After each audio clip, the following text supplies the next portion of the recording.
Wait for a second till we get a mode of dialogue out of the way. There we go. Thank you, Matt. Well, welcome everybody. I'd like to call the City of Lake Forest Park City Council work session for Thursday, January 11th, 2024 to order. I will save my more formal introductions and greetings for the next meeting, but I do want to welcome our new council members. We have, yes, welcome. We're very much looking forward to working with you both, Paula and Ellen. And welcome back to all of you and staff in this new year. I know we're all looking forward to 2024. Do I hear a motion for adoption of the agenda? So moved. Second. It's been moved and seconded. All those in favor, please signify by saying aye. Aye. Aye. Any nays? The ayes have it. Thank you, council. Okay, tonight we just have two topics. The first one is ordinance 24-1288, amending chapter 9.06 firearms and dangerous weapons. I'm going to ask Attorney Pratt to make an introduction, but I would preface this by saying that this is mainly a housekeeping item, and we can go from there. Please, Ms. Pratt. Thank you, Council. This is your first touch on this item. State law has preemption over cities for firearm issues. So the ordinance is written to follow state statute. And in 2023 was the first time cities were given the opportunity to prohibit open carry in buildings like City Hall. And so we've drafted this so that open carry would not be allowed in City Hall. It does follow the state statute closely. It makes it a misdemeanor and then a gross misdemeanor on the second offense. And you'll see I had to amend the punishments for the other two offenses in this chapter, just because they are gross misdemeanors and this one isn't. So I just had to play with it a little bit, but I didn't change what those punishments were. They just had to be moved around a bit. So there's any questions? If I might add one comment, previously firearms have been prohibited in the court. I believe in all courtrooms. I don't remember since when, but for quite a very long time. So I just wanted to reference that. And that's all weapons, not just open carry. So just a clarification, this is within the city hall, not like the grounds of City Hall. Okay. Is there any other areas that would make sense to include with this? They tie it to where you hold meetings. Okay. Perfect. And I mean, I know sometimes you have open houses like in an elementary school or something like that, but this is the military. Perfect. Thank you for that. Under section 9.06.2, discharge of firearms are prohibited.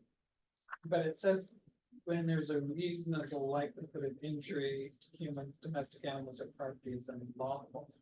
Does that mean I can do target shooting in my backyard because I'm not going to? You know, I don't know if that would cause a different offense. I could try and find out for you. Wouldn't cause that one, but maybe a different one. You're not gonna do it this weekend. I'm looking direction. Does this include weapons such as, is pepper mace considered a weapon then, or is it? I can find the definition of weapons. It is defined in the state statute, and I'll pull that up. Could I ask that people speak up? It's hard to hear you, and I have my volume up full. Yes, Councilmember, thank you for that. You bet. Any other questions while we're thinking about this? Mr. Pertoni. Thank you, and thank you very much, Attorney Pat, for your work on this. And I'm just wondering, just to be clear to the audience at home, this literally is a technical fix so that we're in alignment with what the state allowed us to do, and therefore our punishments are essentially in line with what the state recommends. We're adding the offense of open carry in City Hall. So that is a new addition, but the state law just allowed you to do that in 2023. So you're just catching up. And we did not change the punishments at all. Okay. We just moved them around to make sense. Absolutely. Thank you for the clarification. Another contextual item, council members, and since I helped bring this forward, I'll speak to it for just a second. Olympia had previously prohibited firearms on their campus. I don't remember exactly what time frame that occurred, but it was in response to an incident that was challenging. Excuse me. I'll try to speak up, Councilor Bodie. I'm losing my voice. So this is kind of an outshoot of that particular pun apparently. This is an offshoot of what that of that incident and what they were concerned about. I'm sorry, Councilor Bodie. Yes, I've reviewed this and I really didn't have any questions or comments. I wanted to say, I think this technical correction and update is really important and very critical to try to make sure we have safety and security in our city hall and our council chambers. So I very much am in favor of this and I didn't have any comments or questions on the draft. Just wanted to make that point clear. Thank you, Councilor Bodie. Colleagues, if there aren't any other questions, we could potentially move on. It's your pleasure. Okay, let's move on to item B, election of deputy mayor, vice chair, and council appointments on various boards and committees. I did want to make it clear that we're specifically, we're not allowed to take action during these meetings. So we are actually talking about council appointments of various boards, which is listed in your packets. I believe at the last part here.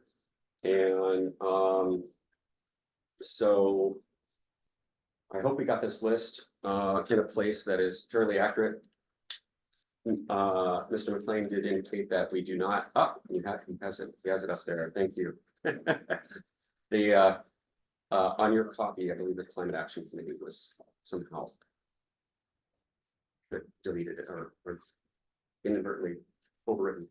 And I'll just go through these for a second. So for the Planning Commission, Councilmember Bodie has indicated she would like to remain in her position there as liaison to the Planning Commission.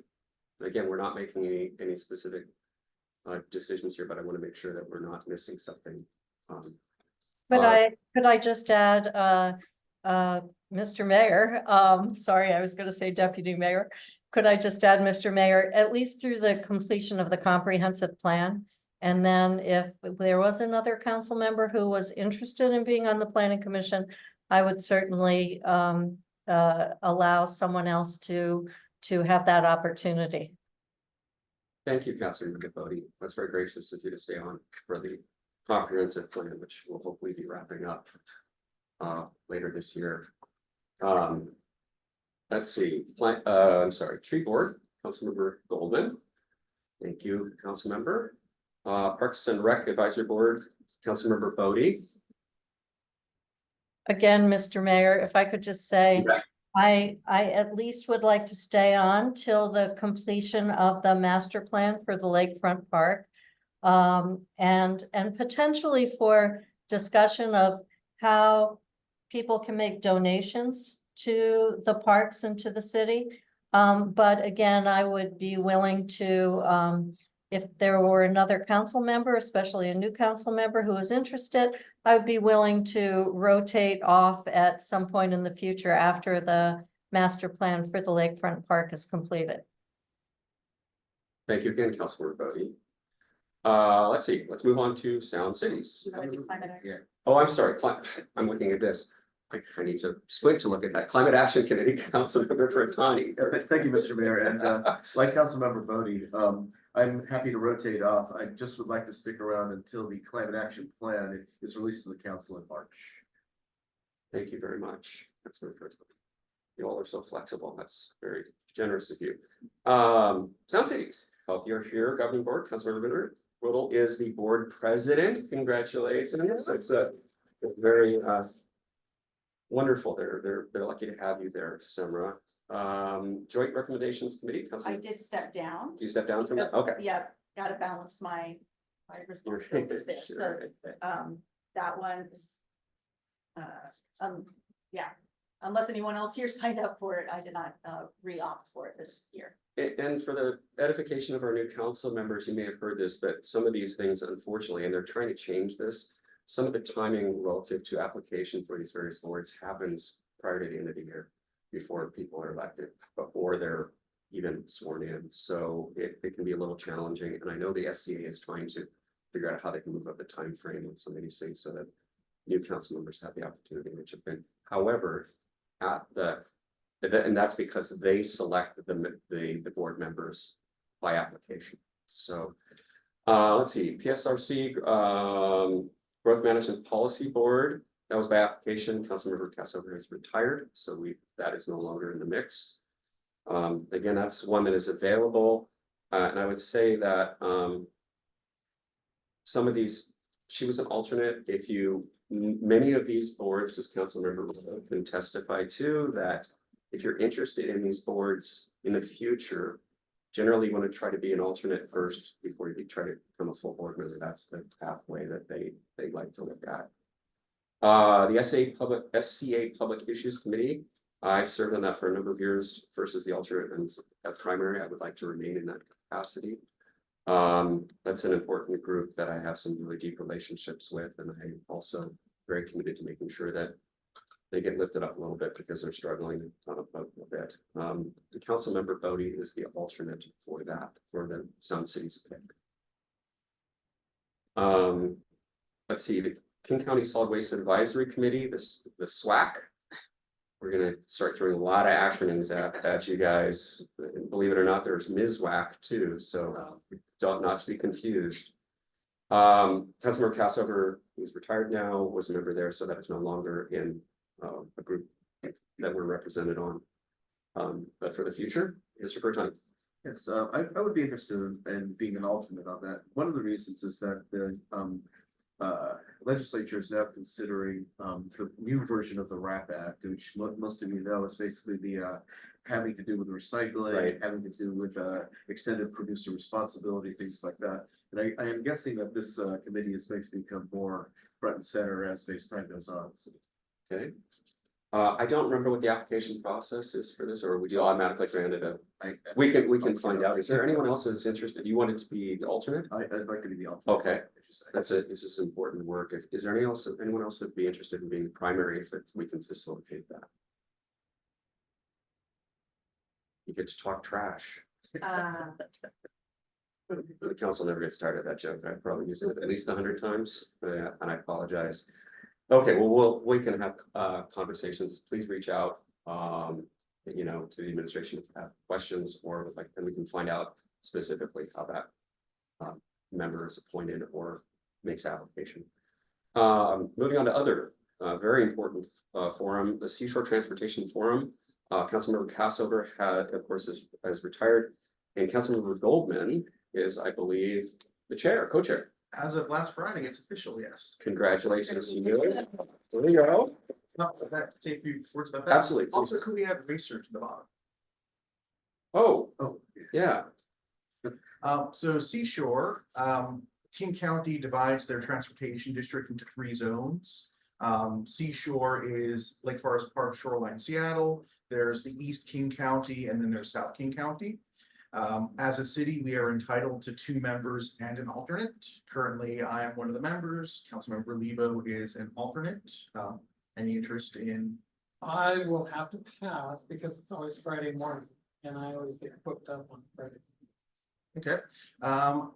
Not the most popular selling point. Meetings are the first Friday of the month at 7:30 a.m. I would be willing to jump in there, Larry, if is this as an alternate? It would be, well, Councilmember Lebo, are you still interested in being an alternate or stepping back entirely? I need to step back entirely because I first Fridays of the month are booked for me and I can't change. So in that case, we're looking for both a second member and an alternate. I'm happy to take primary if anyone else would like to be an alternate. Doesn't mean you have to attend every session of an alternate. As long as we're represented, that's the key. Nice about this is there'll be 3 people. At these meetings, we get briefed by various transportation related agencies, WashDOT, Metro, Sound Transit. It's officially organized by King County, so King County Metro's the organizer, but we hear from various agencies. We hear from PSRC, we've heard about grant applications. Well, if anyone becomes Yeah, interested. sure, Yeah. sure, absolutely, there's plenty of opportunity here, okay, so. North Urban, Human Services Alliance, Councilmember Cassover was a board member. This is a really important organization, we attended the award ceremony, a number of us, just before the holidays. If you have any interest in that, it's very, and the director, is a wonderful person in our community who volunteers a lot of time, as well as, is the director of that group, and, so if you're interested, Not that I'm interested. Please. Basically, just to clarify. Yeah. So even though this is a nonprofit, do they in their bylaws state that a city council member or the mayor of a city is one of the board members? I honestly don't know, we can flag that for follow-up. Councilor Yeah. Noosa, yeah, So they will be coming forward and asking us to invite as a city. Accepting the email. okay, They're talking to us, can we'd like to have a arrangement. that's great, so previously then Councilmember Cassover must have made application to be. Yeah, nobody had recollection of how she ended up on. Well, it's very, Including her, so. it was very helpful for her to be there, so. Yeah, I'm sorry, please. I am a member of, USAC, but I don't know if the board member position would be appropriate for me because I believe the meetings also are on every Wednesday morning, I believe. Have to double check that, but I would be very interested in. Okay, Could you please speak up? Hard to hear. Oh, sorry. Sorry, Councilmember Bodie. It's Ellen, and I'm saying that I'm a member of NUSA, and I would be interested in being on their board, but I believe their meetings take place on Wednesday mornings, which unfortunately I work every Wednesday. So I'm going to look into that further to see if I can commit to that. Can you hear me okay? Yes, that was much better. Thank you. All right, great, thank you. Thank you. Councilmember Riddle. Yeah, Celia approached me and asked if I was interested, but Okay. I don't know what my capacity is, so, Oh. I told her we will talk next week. Okay. So we'll see what happens. Well, this is to be determined, and I'm sure we can. sort Lots something of out. interest, Thanks, which is yeah, that's great. Thank you, council members, that's wonderful, it's a good organization. I did pull up the 2024 SCA boards, and Oh. most of them are full, and so there's only a few of them where there's some alternates available, but I'm more than welcome to look at that, and they may still be taking applications for those open positions. I believe they are. The SCA pick is not meeting, strangely enough, until February, Valentine's evening. I thank them for that. It's gonna be really popular in my household. But so there is actually a little bit more time to, in terms, and I don't know when the board is meeting. I'm assuming the board is gonna meet in the interim, but they did make us aware that there were some vacancies that didn't have any applications for. So we'll see. Thank you for. Looks like only two or three of them left that have openings, so hopefully. Thank you. Let's see, so, well, back by popular demand, another acronym, MISWAC. That's the other one, Metropolitan Solid Waste Advisory Committee, that was Councilmember Cassover's. She was very involved in this, making sure that we're on top of recycling and solid waste, and very important work, particularly right now. And also during the conditional siting of new transfer facilities. So if anybody's interested in that, we can certainly sort that out. And we're gonna have to dig into some of these application processes a little bit deeper. Department of Natural Resources, Washington Community Forest Council, Councilmember Riddle, you're still a member? I have termed out, so Oh, after okay. 3 years as a member and 3 years as chair, I Okay. have had to step away from that. Okay. Well, there's an opportunity if somebody's interested in that. If they are looking for an elected official, so that's all you need to be, and interested in saving our forests across the state. Lake Ballinger, McAleer Creek Watershed Forum, Mayor Johnson previously was the primary. I was the primary for many, many years, and until the mayor asked me if he could be the primary, and then Councilor Furtani has been the alternate. would you like to speak about this forum before we talk about that, just to tell people how important This this is is? a great board to be on to get started in finding out who in the area is interested in what sort of things. It used to be governed by what's called an interlocal agreement, meaning it was an official body that can make pronouncements and apply for grants and all kinds of things like that. We have recently decided to disband because we haven't used that power in literally years. So we still are meeting on a quarterly basis, and the meetings are generally in the afternoons, generally on a, I want to say a Tuesday, yeah. 2:00. 2 o'clock, yeah, and Perfect. it's a wonderful way to, because Lake Ballinger borders so many municipalities, and including if you, the rivers that feed into them. We're going all the way from Linwood down to here, and so the point is that you get to know a lot of the elected officials as well as the city staff in those places, and it's a great way to find out what the concerns are that are just beyond what is the level of that lake, right? We, of course, worry about the flooding potential of the stream. Other people worry about, wetlands restoration, as well as basically how does the groundwater flow. So it's really neat to see this intersection of science, policy, and and policy really. So I would say this is a very low-key group. It's the chair of the meetings rotates now.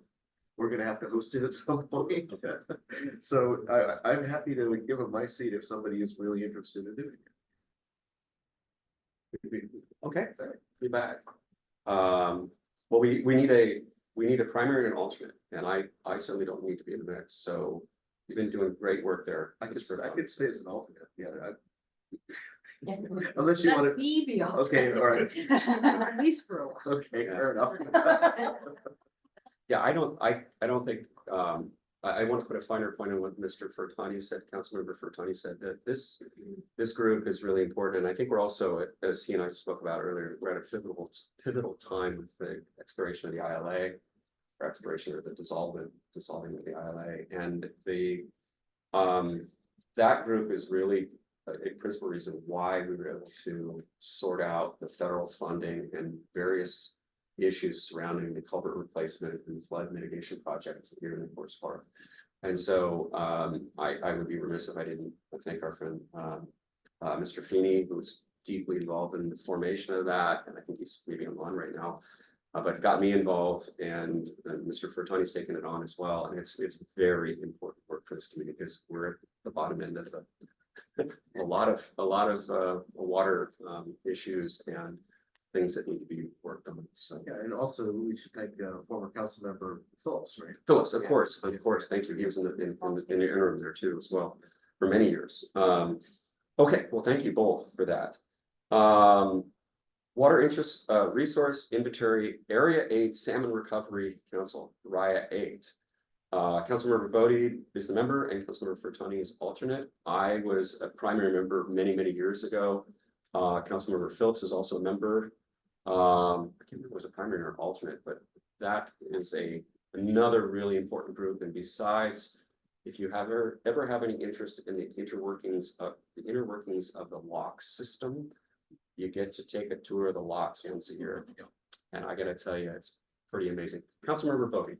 Yes, could I clarify? I'm the alternate and Councilmember Furtani is the lead because we flip-flopped when I took on Planning Commission and Parks Board. And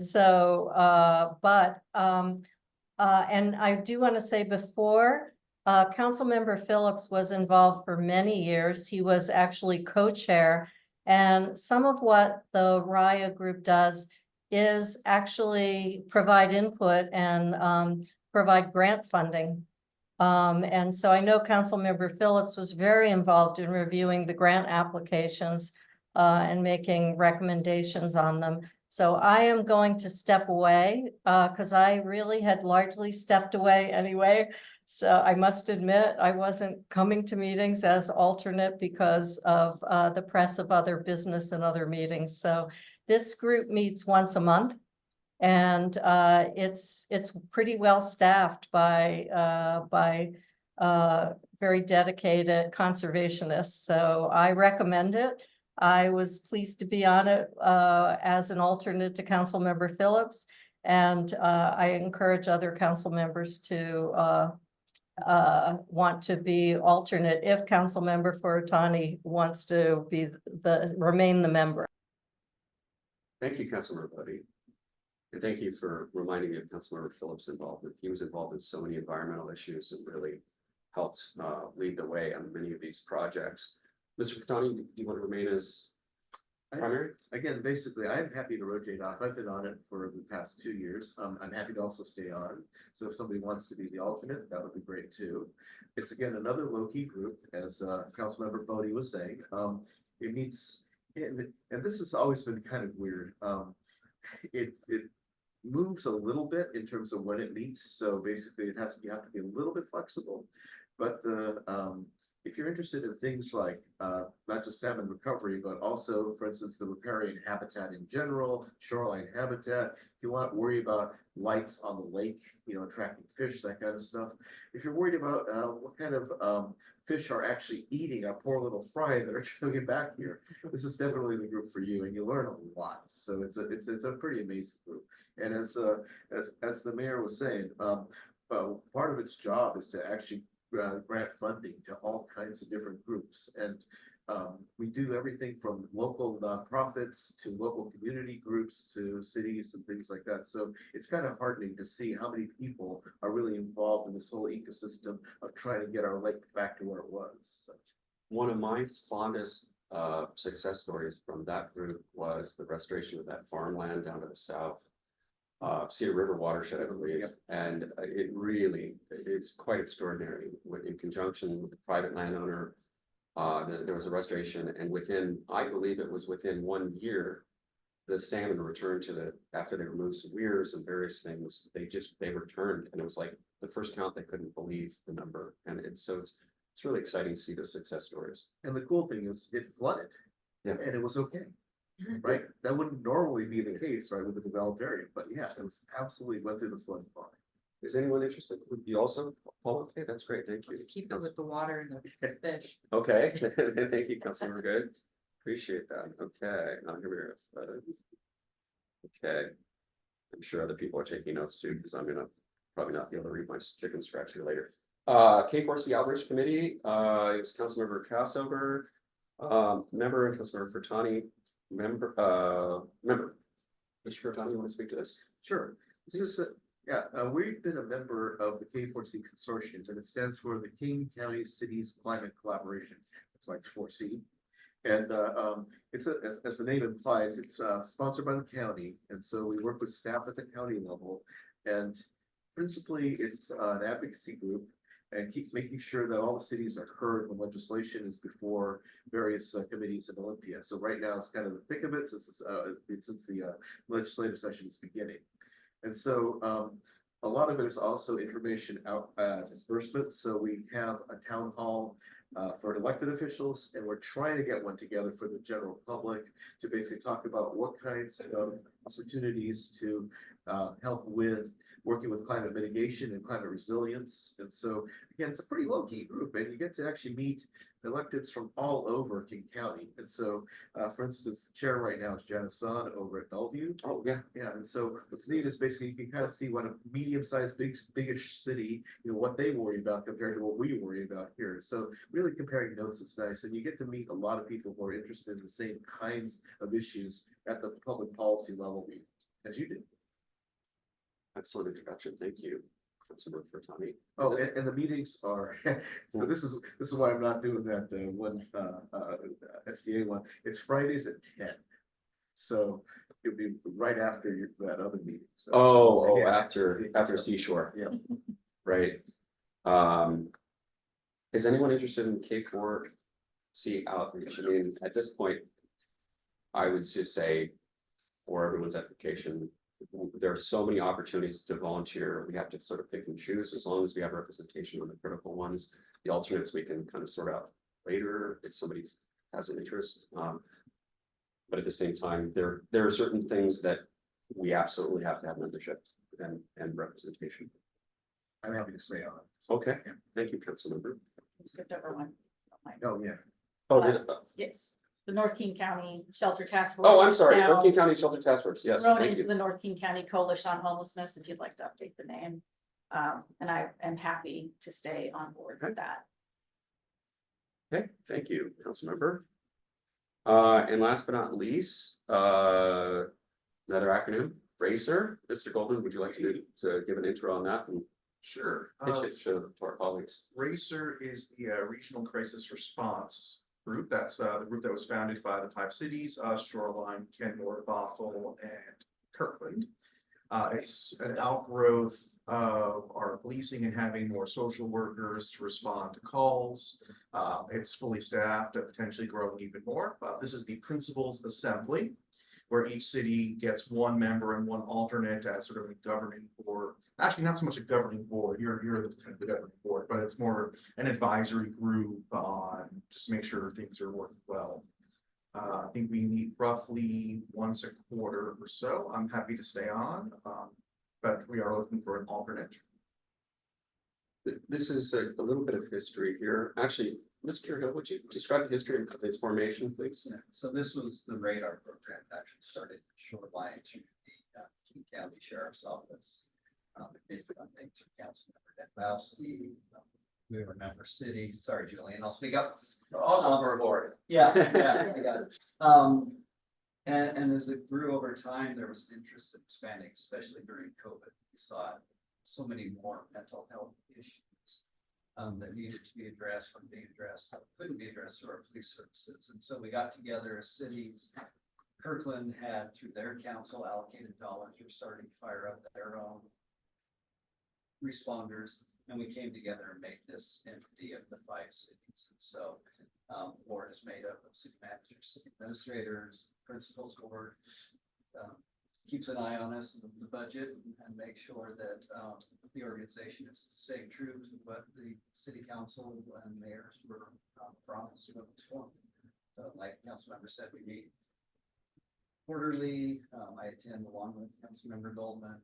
It does rotate, sometimes it's Shoreline, Kirkland, or I think we're in Kenmore at our next meeting next month. So little background. Thank you very much, Mr. Hill. The alternate. Thank you. Great, Councilmember Saunders. It really is important work. So are we forgetting any? Yes. I have a new one that popped up mid-year. Evergreen Communities Steering Committee. This is an offshoot from the Department of Natural Resources, Washington County Forestry Council. They are developing a community recognition program similar to like Tree Cities USA. And so I'm on the steering committee for that. I imagine we probably only have 2 or 3 more meetings this year. But that is one place I'm enjoying my time. Great.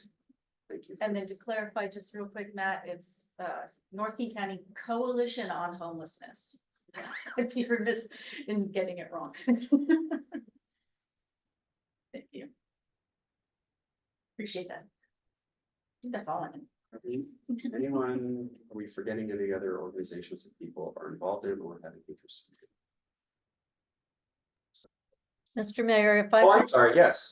Please. yeah, I just wanted to add as part of the ongoing kind of updates to our new council members that we have a MOU or some such document with the North King County Coalition on Homelessness, and our funding, which we dedicate, is dedicated to cold weather shelters. So I just wanted to share that little bit of history and background. Thank you, Councilor Bodie. Which opened last night for Yeah, the first time, and they saw a few folks, and they expect word to get out, and they usually see more folks each night, and it's at the St. Dustin, yes, which is south end of Shoreline. So there's continued conversation about maybe finding something more central and so forth, but we're glad that they opened their doors to us so that they can shelter people during the night. thank you. Any other groups? I don't know how to classify these all together. Boards, committees, yeah, volunteer opportunities. Yeah, okay. Well, I think we are with that. It's another name clarification, Evergreen Communities Steering Committee. Otherwise we'll forget what it meant. Thank you again, Matt.